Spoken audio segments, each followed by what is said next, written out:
नमस्कार सर्वांना, हाऊसवाईफ मराठी या चॅनलवरती तुमचं स्वागत आहे। तर रोज संध्याकाळच्या जेवणामध्ये भात हा बनवतोच। तर जेव्हा आपला भात शिल्लकचा उरतो तेव्हा आपण त्याला शिल्लकचा उरतो तेव्हा आपल्याला भातापासून काय बनवता येईल असा विचार पडतो। तर हा व्हिडिओ तुमच्यासाठी। चला तर बनवूया मस्त असं भातापासून खूप छान आणि चवीला खूप छान टेस्टी एक नंबर लागणारा नाश्ता।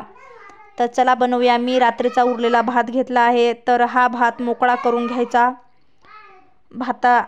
मोकळा करून घ्यायचा।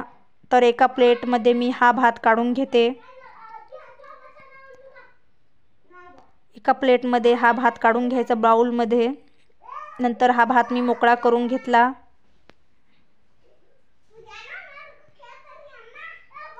मस्त असा सुटसुटीत मोकळा करून घ्यायचा हा भात।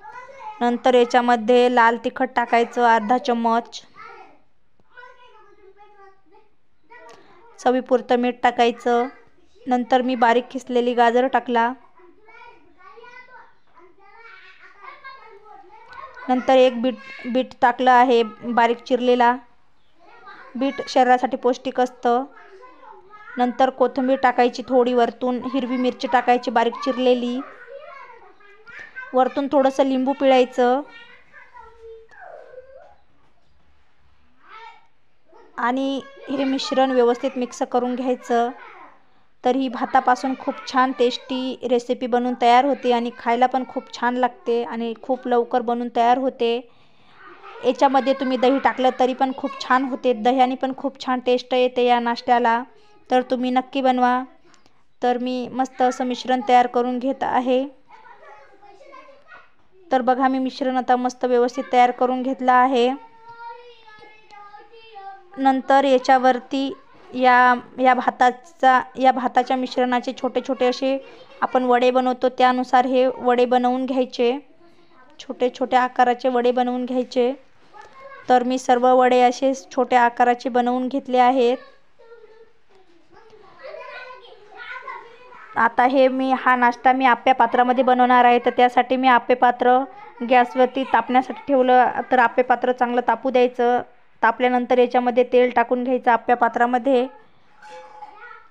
तेल चांगलं तापवून घ्यायचं आप्या पात्रामध्ये।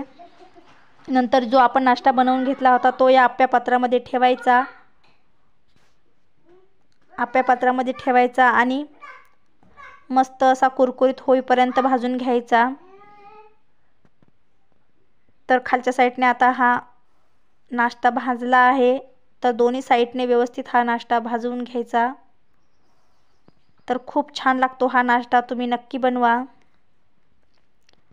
चॅनलला जर सबस्क्राईब केलं नसेल तर लगेच सबस्क्राईब करून घ्या नवीन नवीन रेसिपीज व्हिडिओ पाहण्यासाठी। तुम्हाला जर हा व्हिडिओ आवडला असेल तर लाईक करा, तुमच्या मित्रमैत्रिणींना शेअर करा आणि माझा पूर्ण व्हिडिओ बघितल्याबद्दल मी तुमचे मनापासून आभार मानते। धन्यवाद।